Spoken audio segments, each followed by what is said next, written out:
Hey, how about it, race fans? It's Richard Allen of InsideDirtRacing.com and InsideCircleTrack.com coming at you with one of my Rich's ramblings. I've decided to make them a video instead of just simply a recording, which may or may not be good for you. I'm not sure. But thought today I hadn't done one of these in a little while, so I thought I'd just kind of get back in the groove and try to do them more regularly. I know I always say that, and then it winds up not working out that way.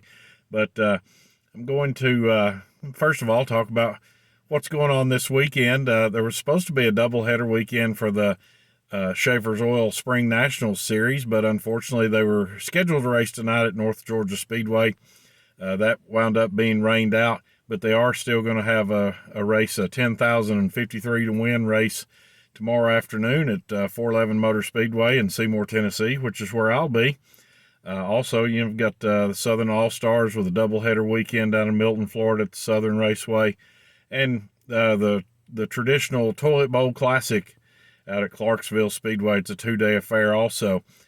So that's kind of what I'm going to be keeping an eye on. Like I said, I'll be at 411. I'll be posting live updates on InsideDirtRacing.com, so I hope you'll check those out. Also, throughout the week on both websites, InsideDirtRacing.com and InsideCircleTrack.com, had a lot of content on there on the Inside Dirt Racing. We've got the story about Jonathan Davenport getting the Cup Series opportunity at the Bristol Motor Speedway coming up in the Food City Dirt Race a little bit later on. He'll be driving for Colleague Racing, which Colleague Racing puts out some pretty good equipment. They've won races or won a race with A.J. Allmendinger, and they seem to always be competitive. Justin Haley's having a nice year driving for Colleague this year, so it'll be fun to see what Davenport's able to do at Bristol on the dirt. We wrote something about that here this week on InsideDirtRacing.com. So in our Turn 2 blog, or actually that's coming up on InsideCircleTrack.com, where we address what we think Jonathan Davenport's chances to be successful at Bristol will be. As well as we look at Chase Elliott's possibility of him getting a waiver and our thoughts on that. And, of course, Chase Elliott's leg injury that he suffered while snowboarding last week. That's one of our topics that we discuss, as well as we've got an article on Inside Circle Track about William Byron and how he needs to somehow come up with a little more consistency if he's going to be a serious championship contender. On InsideDirtRacing.com, we got several things posted there. We got a Turn 2 blog, which we address a few topics, as well as, like I said, we got the Jonathan Davenport piece on there as well. But something I was going to talk about today that I've just kind of noticed, and I've got a couple of interviews that are coming up, a couple of stories that I'll be posting probably next week, one of them with Chris Ferguson and one of them with Trent Ivey. And one of the things we talked about was when and where to race and when some of these guys race, and something that's kind of just struck me over the past couple of years, and I think a lot of it may have to do with COVID and the year that was so badly affected by COVID, 2020, and then of course 2021. Still, there were some lingering side effects from the COVID pandemic as well.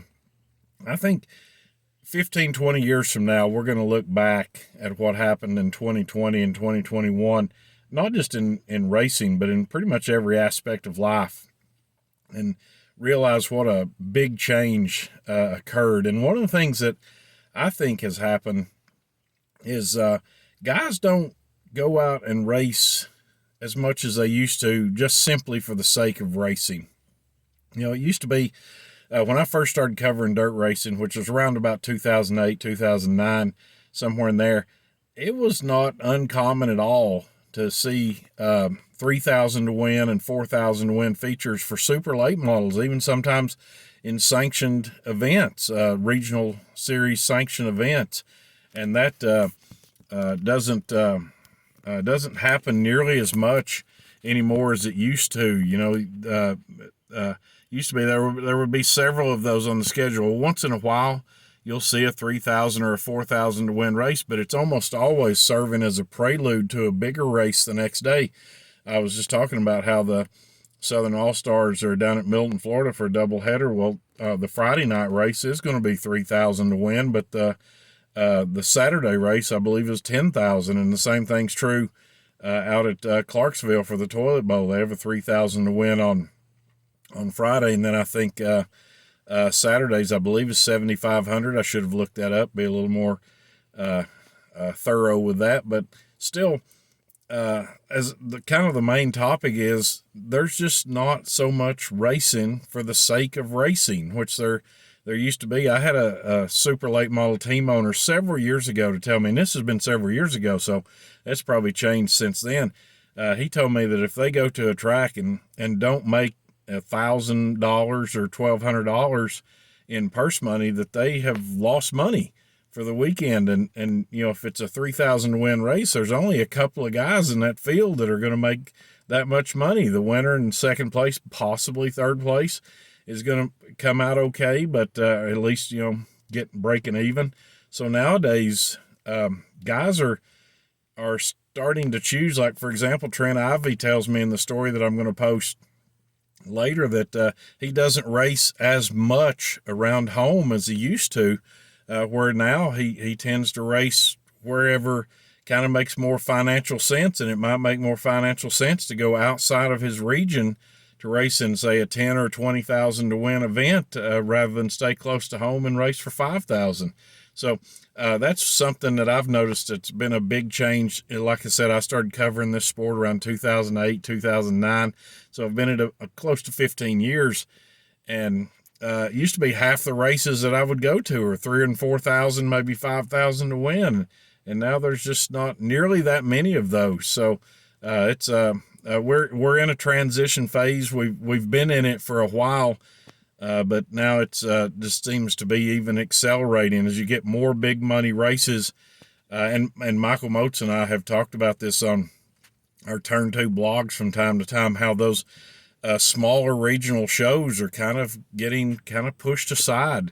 Now, you know, it used to be if you were having a 5,000 to win race and maybe Lucas Oil wasn't racing that week or the World of Outlaws weren't racing that week, you might see a few bigger names kind of drop in, if nothing else, to use it for a test session or something. But now you almost never see that. You never see a guy like a Davenport or an Overton or somebody like that in a 5,000 to win race, unless, like I said, it's serving as a prelude to a bigger race that's going to happen the next day.